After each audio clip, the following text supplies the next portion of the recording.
오늘 설교를 짧게 하겠다는 생각을 가지고 왔는데 이 설교자 욕심이 생기는 거예요. 내가 2시간을 차를 타고 왔는데 이게 짧게 하고 어떻게 하면 안 되잖아요. 또 요새 부복의 복음이 있는 거 알죠? 부복.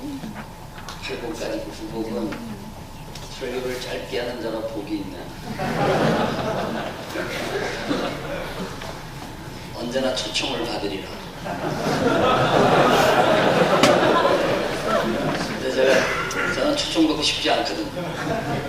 이제 길게 해야 되는데 뒷순서가 많아가지고 성령이 그만해라 마음에 감동을 주면 그만하려고. 오늘 죽은 거야 이제. 바울이 사실 사도에 대한 비방이 많았지만은 자기를 스스로 사도라고 생각했죠. 또 바울은 목회자라기보다는 선교사입니다. 그러나 그는 또 목회 서신을 써서 에베소에 목회하도록 디모데에게 편지도 보냈죠. 근데 얼마나 자기 직분에 그 영광스러운 그런 마음을 가졌는지 참 장가도 안 가고 순교하는 날까지 색방에 살면서 마침내 단두대에 이슬로 사라지기까지 예수를 증언했죠. 오직 이방인들을 건져내기 위해서 이방인의 사도로 하나님이 나를 그렇게 불렀다 하는 확신을 가지고 뛰어다녔습니다. 예수님이 마태복음 24장 14절에서 천국 복음이 모든 민족에게 증언되기 위하여 온 세상에 전파되림이 그제야 끝이요. 종말로는 복음이 전파되어야지만이 오는 겁니다. 오늘날에 뭐 정치적인 것도 난리가 나고 지진이 나고 그건 끝이 아니에요. 성경을 보세요. 재난의 시작이라고 했죠. 재난의 시작이라는 말은 진통의 시작이라는 말이에요. 아기를 낳기 위해서 진통이 시작됐으니까 금방 애기 안 나와요. 하루 종일 걸립니다. 진통. 이러한 혼돈은 끝이 아니라는 거예요. 예수님. 제자들은 그것이 끝의 징조인 줄 알고 물었지만 예수님의 대답은 시작이라는 거예요. 그리고 복음이 땅끝까지 전파돼야 그제야 끝이 오리라. 그래서 그러면 복음이 어떻게 전파될 것이냐? 그것이 오늘 본문이에요. 어떤 면에서는 예수님이 하신 말씀에 대한 간주라고도 할 수 있을까요? 컨커던스인데. 그러니까 바울은 지금 이방인에게 복음 전할 때라고 믿고 있고 오늘 우리도 이 로마서를 읽는다면 지금도 열심히 복음 전할 때라는 확신을 가져야 돼요. 그런데 놀라운 것은 뭐냐면은 동족에 대한 관심이 없었느냐. 이방인을 위한 사도니까 유대민족은 어떻게 될 것이냐. 로마서 11장 21절에 이방인의 충만한 수가 들어오기까지 이스라엘의 도로는 우둔하게 된 것일 뿐이라고. 지금은 우둔해졌다는 거예요. 지금이 복음을 받아들이지 못할 만큼 어리석어졌다는 거죠. 그러나 로마서 11장 26절에 온 이스라엘이 구원을 받으리. 이스라엘도 구원을 받는다는 거예요. 여러분 이스라엘 너무 미워하지 마세요. 이스라엘을 너무 또 다르게 생각할 것도 없지만 이 미움의 대상이 아니에요. 그러니까 바울은 이방 땅으로 선교하러 가면서도 동족 구원에 대한 염원이 있었고 동족 구원을 포기한 적이 없어요. 오히려 자기가 그리스도의 사랑에서 끊어질 수 없다라는 고백을 하면서도 내 동족이 구원을 받을 수 있다 그러면 내가 차라리 끊어줘도 좋다. 그리고 얼마만큼 동족에 대한 구원을 염원하고 있어요. 근데 자기는 동족에게는 복음을 전하지 못하고 오히려 동족은 돌멩이를 던지고 바울을 어떻게 하든지 죽이려 하고 유대인의 종교 지도자들은 유대교를 망치는 놈이라고 생각을 하고 저는 죽이기까지는 밥도 먹지 않겠다. 그게 사도행전에 나오는 성령행전 뒷부분에 따라다니는 그림자예요. 그러나 바울은 자기를 죽이려고 하는 그 유대인들에게도 반드시 하나님은 구원을 받게 하신다는 겁니다. 그러니까 바울은 이방인도 포기하지 않았지만 유대인을 포기하지 않았어요. 그러니까 복음이 땅끝까지 전해지게 될 때에 끝이 온다라고 하는 예수님의 말씀 그대로 유대인도 구원받고 이방인도 구원받고 이방인도 구원받고 유대인도 구원받고 그것이 하나님이 원하는 수가 채워지게 될 때 세계 구원이 완성된다는 거예요. 로마서는 세계 구원의 완성을 말하면서 11장이 끝나는 겁니다. 그리고 실천의 장으로 넘어가 12장으로. 내가 어떻게 구원받느냐 개인 구원. 그러나 더 중요한 것은 이 세계가 어떻게 구원될 거냐. 그리고 로마서가 끝나는 거예요. 그러면 참 감람나무로 소개되고 있는 유대인들에 대하여 오늘 본문에서 뭐라고 바울이 얘기하느냐. 첫째로 참 감람나무인 유대인들은 거룩한 동족이다. 거룩한. 로마서 11장 16절입니다. 제가 시간을 아끼려고 이 부분은 설교하지 않고 넘어가겠습니다.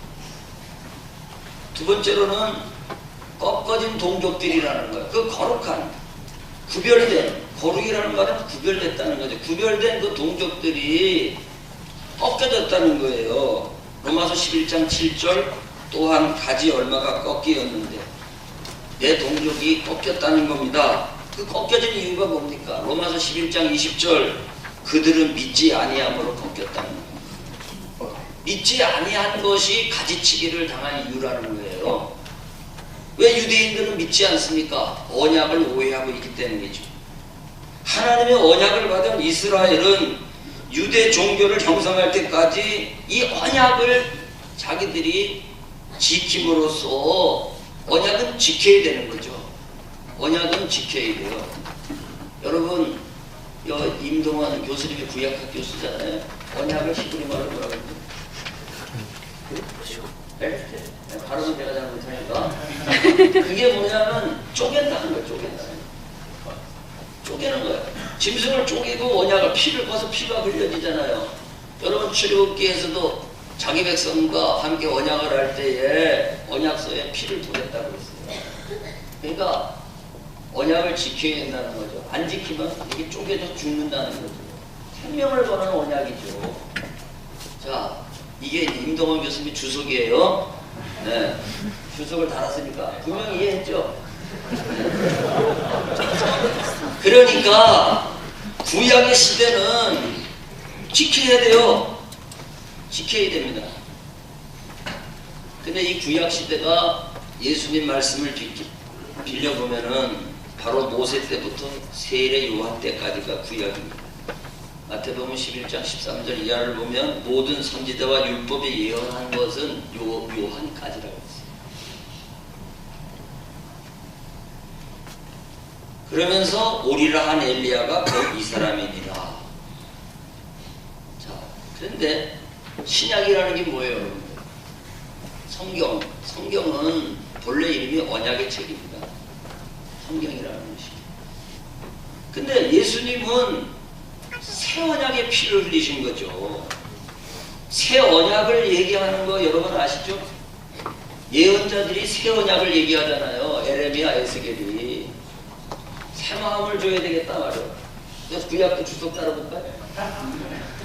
맞죠? 네? 강수하신다니까. 그런데 여러분 예수께서 6월절 만찬 때에 잔을 들어서 받아 먹으라. 이것이 내가 너희를 위하여 흘리는 새 언약의 피다. New Covenant. 새 언약, 새 언약. 언약은 지키는 게 아닙니다. 새 언약은. 이건 믿는 것이에요. 아멘이죠? 율법은 지켜야 됩니다. 그럴 때 의로워지는 거죠. 율법을 지켰으니까. 복음은 믿음으로써 하나님이 우리를 의롭게 봐주시는. 그래서 쉬워진 거죠, 사실은. 구약보다 신약이. 그렇다고 우리가 천국 백성 돼가지고 아무렇게나 살아야 되는 게 아니에요. 새 언약도 양면성이 있어요. 믿으면 우리는 하나님과 관계가 회복되지만 안 믿으면 언약을 안 지키면 죽잖아요. 똑같아요.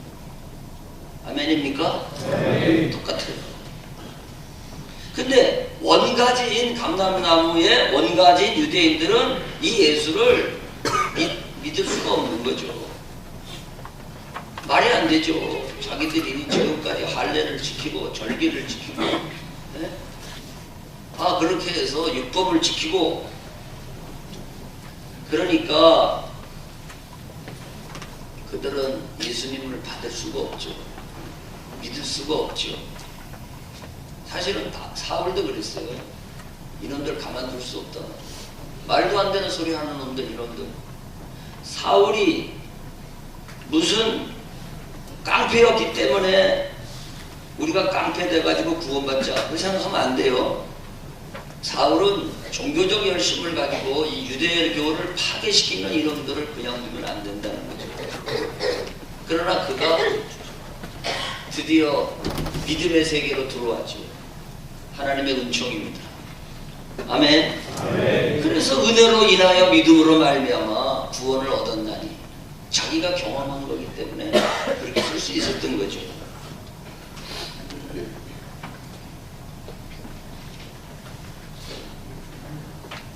그래서 우리는 새 언약인 예수님을 믿어야 됩니다.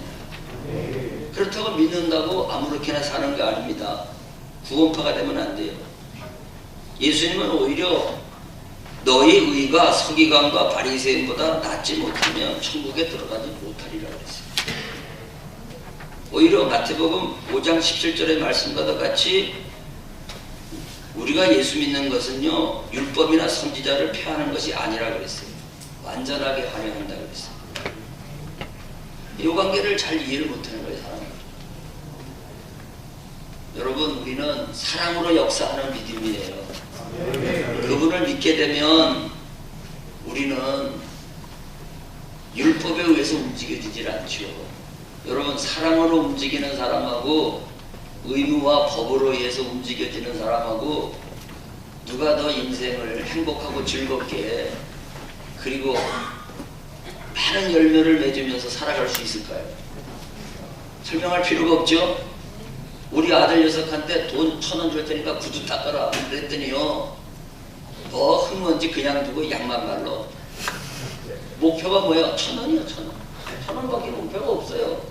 근데 이 자식이 커가지고 중학생이 돼가지고 우리 아버지가 바빠가지고서는 구두 닦을 시간이 없구나, 그리고서는 1,000원 준다는 말도 안 했는데 아버지 구두가 그냥 막 흙에 막 묻어 있으니까 지가 닦은 거야. 내가 돈 준다 그랬나?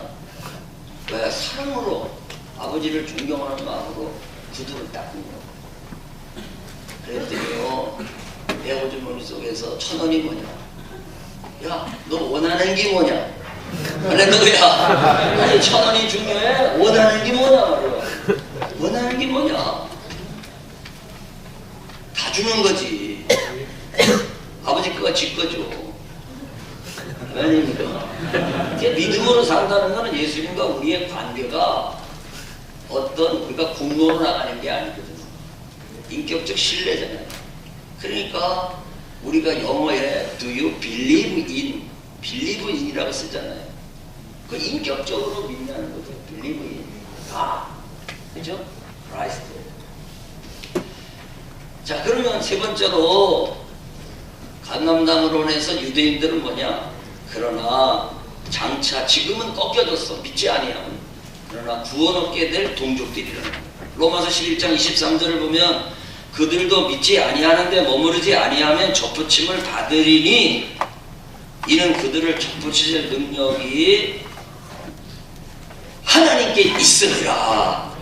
구원과 회복은 하나님의 소관이라는 거죠. 꺾는 일도 하나님이 하시는 소관이지만 접붙이시는 것도 하나님의 소관이라는 거예요. 본래가 이스라엘이 원가지인데 생각하면 우리는 돌감나무 나무죠.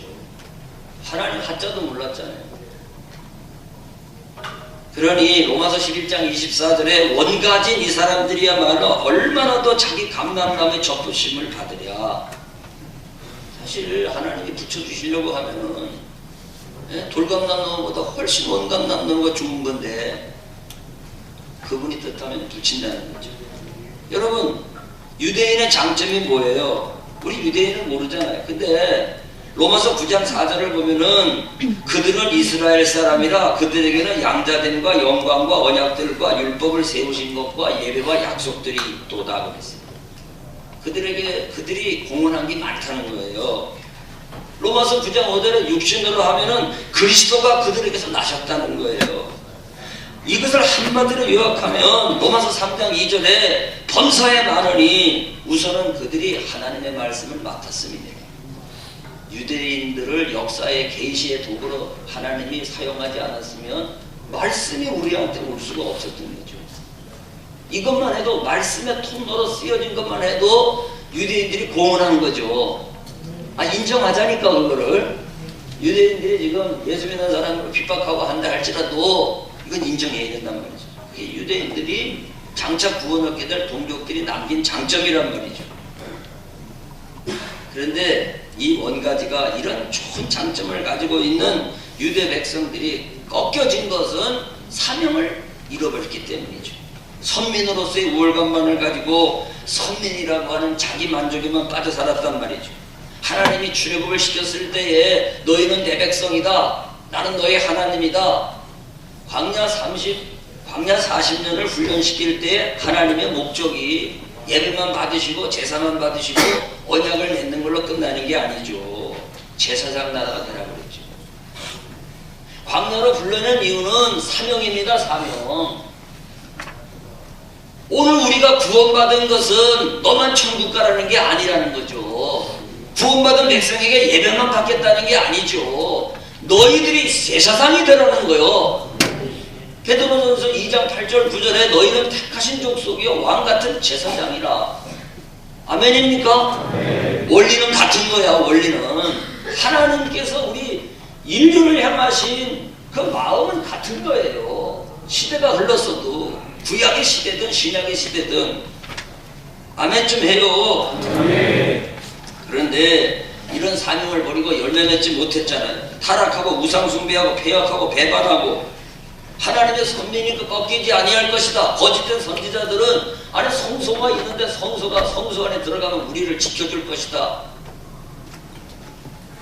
꿈도 꾸지 못한 거짓말하는 선지자들이 그렇게 사람들을 왜곡시켰잖아요. 그래서 결국 심판으로 꺾였어요.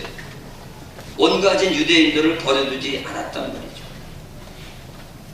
그러나 접붙이실 능력이 하나님께 있다고 했으니 유대인들도 이 새 언약의 복음, 예수 그리스도의 복음, 죽으시고 부활하신 이 예수 그리스도를 믿는 날이 온다는 겁니다.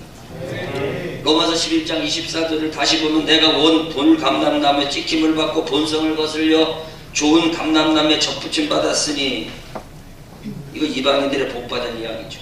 예수 믿고 이방인들이 영적 이스라엘이 된 거죠. 여러분이 다 이스라엘인 걸 믿으세요? 신천지에 들어가야지만이 루벤 지파 되는 거 아니에요. 교회론으로 들어보세요. 아브라함의 자손이 다 예수 그리스도를 믿으면 다 아브라함의 자손이라고 그랬죠. 아멘이죠?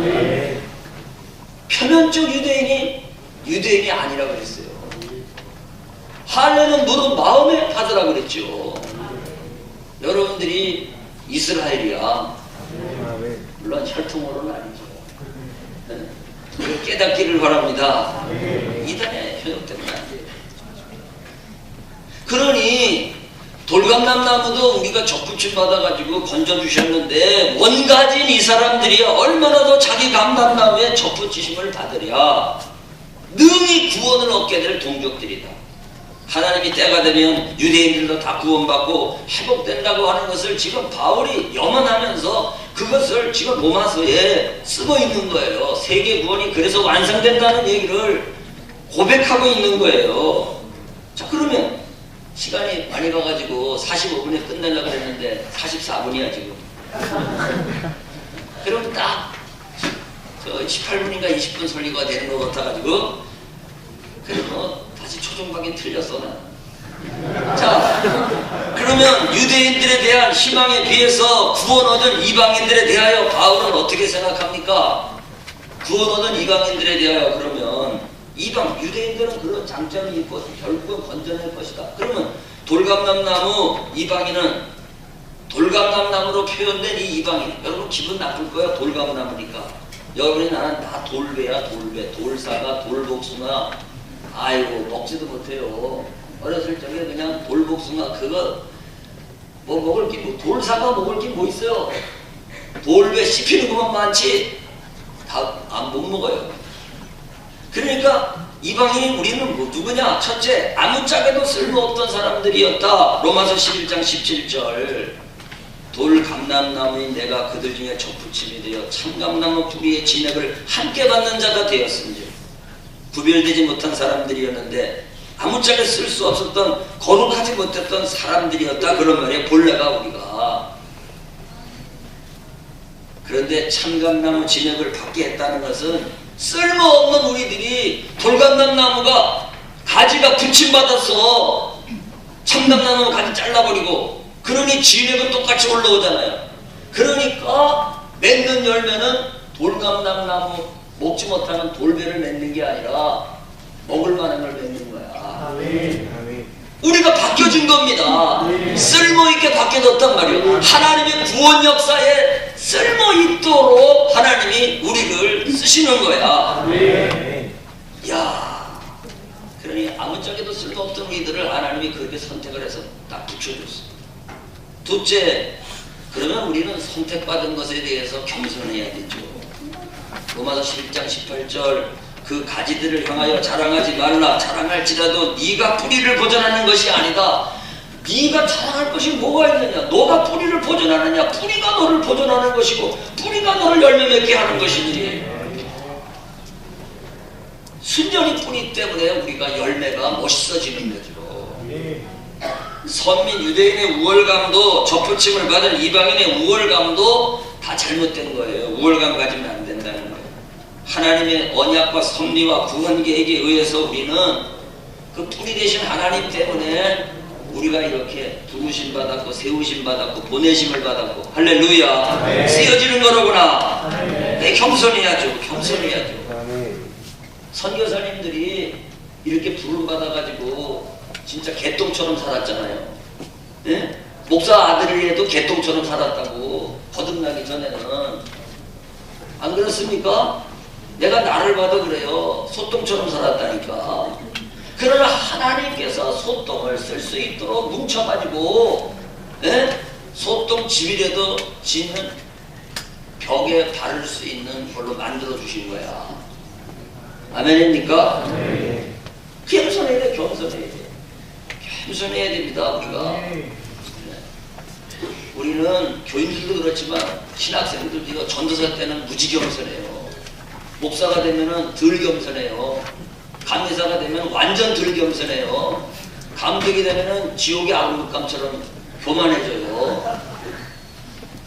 그거랑 상관이 없어야 돼요.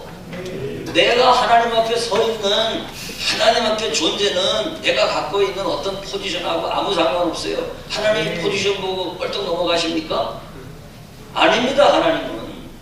하나님이 내가 어떤 무슨 업적을 가지고 있다 그래서 하나님이 넘어가시냐고요. 아니지요. 네가 사명자로 사느냐가 중요하지. 사명자답게 내가 공급하는 진액을 받아서 원하는 열매를 맺느냐가 중요하지.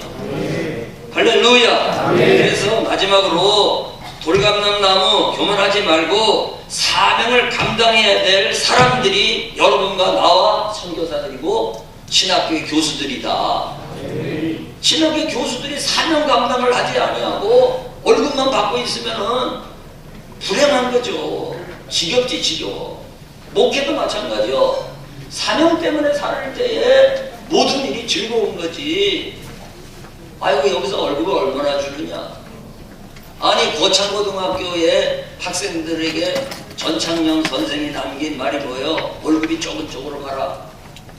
아니 일반 학교에 들어간 애들도 월급 뽑하지 말라고 하는 방법인데 우리 목회자들이 보면 물론 삶이 어려워서 그렇지만 전부 돈을 얼마나 주느냐 적게 주느냐 이런 거에 의해 가지고 우리가 왔다 갔다 막 하는 거야. 돈 때문에 살지 말고 사명 때문에 살자. 우리는 운명입니다. 하나님이 우리를 부르시고 구원해 주신 이유가 사명이에요. 그래서 로마서 11장 21절 하나님이 원가지들도 아끼지 아니하셨은즉 너도 아끼지 아니하시리라. 사명의 열매를 맺지 못하면 버리신 것처럼 너희들도 사명의 열매 맺지 못하면 원가지도 아끼지 않았는데 너희들도 그냥 버린다는 거예요. 언제든지 버린다는 거예요. 아니 참감나무 가지 좋은 가지도 버리신 하나님인데 돌감나무 이 돌배 뭐다가 써놓느냐고 사명 감당하면 버린다는 거예요. 그러니까 여러분 바울이 이 하나님의 섭리를 깨닫고 자기 사명 앞에서 복음을 전할 때 내가 이방인들을 어쩌지 더 건져내면 이방인의 수가 차는 순간 유대인들이 시기가 나서라도 예수 믿겠다는 거야. 그러니까 자기가 한 사람이라도 복음을 전하는 것이 유대인들의 구원을 앞당기는 거예요. 내가 캄보디아에 가가지고 한 사람이라도 미얀마에 가서 한 사람이라도 영혼을 구원하면 유대인들의 구원이 그만큼 앞당겨지는 거예요. 그러니까 자기가 계속 로마로 간 것도 마지막에 서바나를 꿈꾼 것도 내 동족의 구원이 내가 갈수록 그만큼 앞당겨진다. 이 어마어마한 피 끓는 열정을 여기서 보게 되는 거예요. 할렐루야. 우리 선교사님들이 그 믿음이 있어야 됩니다. 우리도 그 믿음이 있어야 되고 여기 파송받아서 그 믿음이 있어야 돼. 내가 치앙마이에 가가지고 한 영혼이라도 건져내는 것이 내 동족의 구원을 그만큼 앞당기는 거다. 이게 바울의 세계 구원에 대한 확신이에요. 그러니까 인류 모두의 구원, 유대인들의 구원까지도 자기가 복음 전하는 데 들어있는 거야. 유대인들이 도망다니지만은 유대인들에게는 복음도 못 전하지만은 자기가 빌립보로 가고 베레아로 가고 데살로니가로 가고 고린도로 가고 그게 이방으로 가지만은 그게 유대인의 구원을 그만큼 앞당긴다는 거야. 그때에 인류 구원이 완성되고 주님이 오신다는 거야. 바울은 겸손하게 표현했어요. 측량할 수 없도다. 하나님의 이 오묘한 지혜 겸손하게 세계 구원의 완성을 얘기하면서 여러분들 주님은 만왕의 왕으로 오실 것입니다. 그분이 오실 날을 기다리면서 그분이 오실 때는 복음이 땅끝까지 전해져야 된다 그랬으니까 여러분과 내가 주님 오시기를 대망한다면 사명자가 됩시다. 사명에 깨어 있읍시다. 오늘 파송되는 이 선교사님들이 이 바울의 감람나무 논에 대한 것을 분명하게 더 마음에 새기면서 선교사로 나간다면 지치지 않는 열정으로 하나님 앞에 서게 될 줄로 믿습니다.